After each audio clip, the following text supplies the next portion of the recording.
퇴직 후의 삶이 그토록 자유롭고 여유로울 줄 알았지만 막상 그 순간이 오니 머릿속은 공허하고 두려움만 남았습니다. 누구나 꿈꾸던 행복한 은퇴는 현실과 너무나 달랐습니다.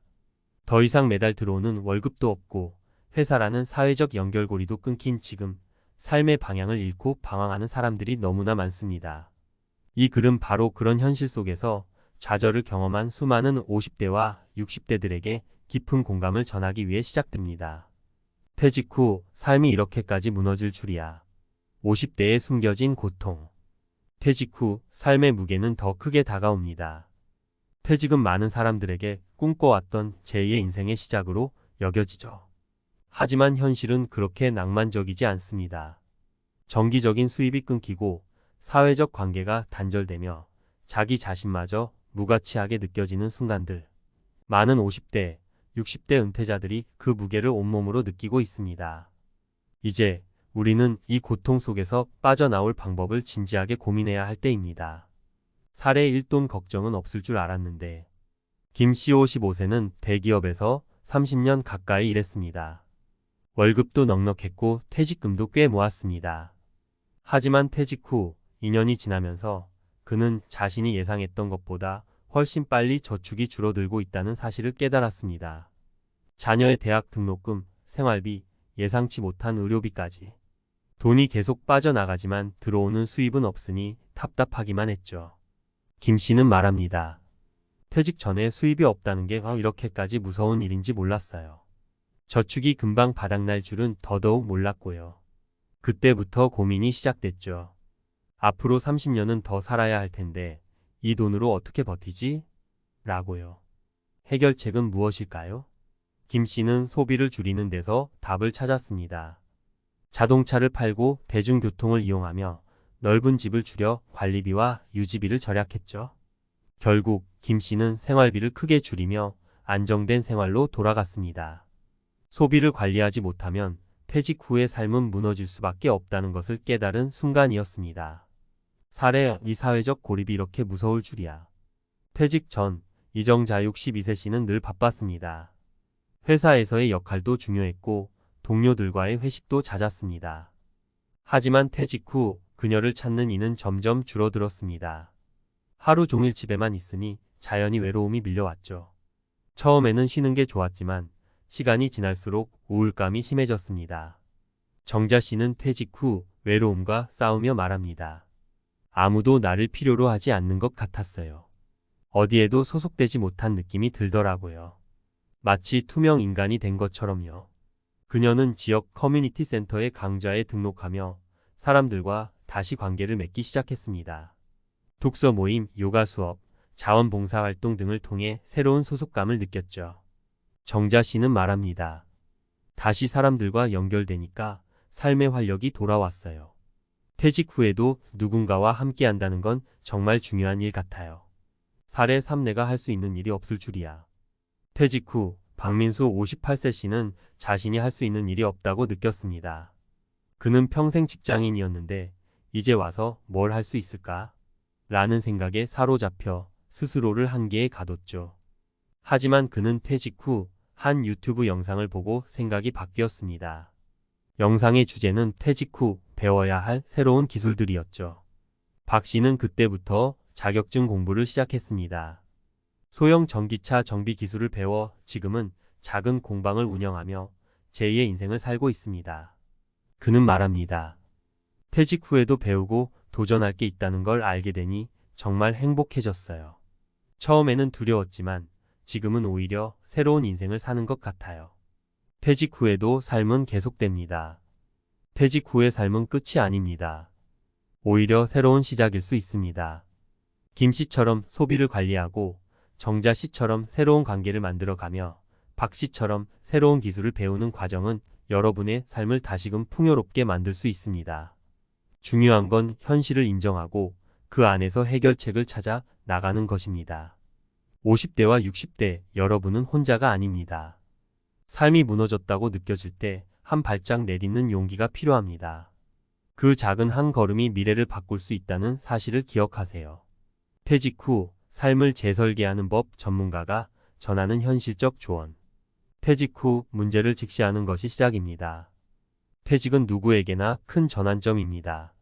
그동안의 안정적인 수입이 끊기고 하루하루의 일정이 사라지면서 많은 분들이 혼란을 느낍니다. 하지만 중요한 건 이 혼란을 어떻게 극복하느냐에 따라 은퇴 후 삶이 완전히 달라질 수 있다는 점입니다. 이번 칼럼에서는 퇴직 후 삶을 재설계하기 위한 현실적인 방법과 구체적인 사례를 통해 여러분의 고민을 조금이나마 덜어드리고자 합니다. 1. 퇴직 후 재정 관리 계획 없이 돈은 사라진다. 많은 분들이 퇴직 후 재정적 어려움을 겪습니다. 평생 저축한 퇴직금이나 연금만으로 생활이 가능할 것이라 믿지만 현실은 다릅니다. 물가 상승, 예상치 못한 의료비, 자녀 지원 비용까지 모든 게 생각보다 빠르게 자산을 갉아먹습니다. 한 연구에 따르면 퇴직 후 5년 이내에 자산의 40%가 줄어든다는 통계도 있습니다. 그렇다면 어떻게 해야 할까요? 첫째, 고정비부터 줄이는 것이 중요합니다. 특히 주택 관련 비용, 자동차 유지비, 불필요한 보험료 등에서 큰 절약을 할 수 있습니다. 둘째, 퇴직 전부터 소득원을 마련하는 겁니다. 예를 들어 파트타임으로 일하거나 소규모 창업 또는 자격증을 활용한 부업을 시작해보는 겁니다. 예시: 김영수 62세 씨는 퇴직 후에도 매달 고정 지출이 300만 원에 달했습니다. 처음에는 괜찮을 줄 알았지만 3년 만에 저축이 반토막 나며 위기를 느꼈습니다. 그는 주택을 소형 아파트로 줄이고 대중교통을 이용하며 생활비를 절반 이하로 줄였습니다. 지금은 퇴직금을 지키며 안정된 생활을 하고 있습니다. 2. 사회적 고립을 극복하라. 관계는 삶의 활력이다. 퇴직 후 가장 흔한 문제 중 하나가 바로 사회적 고립입니다. 직장에서의 동료, 네트워크가 사라지면 자연스럽게 외로움이 찾아옵니다. 심리학적으로도 사람은 관계 속에서 자존감을 느끼는 존재이기 때문에 관계가 단절되면 우울증으로 이어질 가능성이 높습니다. 그렇다면 어떻게 해야 할까요? 퇴직 후에는 의도적으로 사회적 관계를 만들어야 합니다. 지역 커뮤니티에 가입하거나 동호회 활동에 참여해보세요. 봉사활동은 보람도 느끼고 새로운 사람들과 연결되는 좋은 방법입니다. 온라인 플랫폼을 활용해 같은 관심사를 가진 사람들과 소통할 수도 있습니다. 예시: 박정자 59세 씨는 퇴직 후 1년 동안 집에만 있었습니다. 외출도 줄고 사람들과의 대화도 끊기면서 점점 우울감이 깊어졌죠. 그러다 우연히 근처 도서관에서 열린 독서 모임에 참여하며 다시 활력을 되찾았습니다. 지금은 봉사활동도 병행하며 지역 사회에서 활발히 활동 중입니다. 3. 새로운 도전을 두려워하지 마라. 배움과 도전이 삶을 풍요롭게 한다. 퇴직 후 많은 분들이 이제는 뭘 해야 할지 모르겠다며 자신감을 잃습니다. 하지만 새로운 것을 배우고 도전하는 건 은퇴 후 삶의 활력을 불어넣는 최고의 방법입니다. 뇌과학적으로도 새로운 학습은 해마이포 캠퍼스를 활성화해 치매를 예방하고 전반적인 인지 기능을 향상시킨다고 합니다. 예시: 이민호 57세 씨는 퇴직 후 무료함을 느꼈습니다. 그는 우연히 접한 온라인 강의를 통해 사진 촬영을 배우기 시작했고 지금은 작은 사진 스튜디오를 운영하며 즐거운 제2의 인생을 살고 있습니다. 새로운 것을 배우니 다시 살아가는 재미가 생겼어요. 라는 그의 말처럼 배움은 은퇴 후의 삶을 활기차게 만듭니다. 4. 퇴직 후 삶은 재발견의 시간이다. 퇴직은 끝이 아니라 새로운 시작입니다. 단, 그 시작이 원활하려면 준비가 필요합니다. 먼저 재정적인 안정을 확보하세요.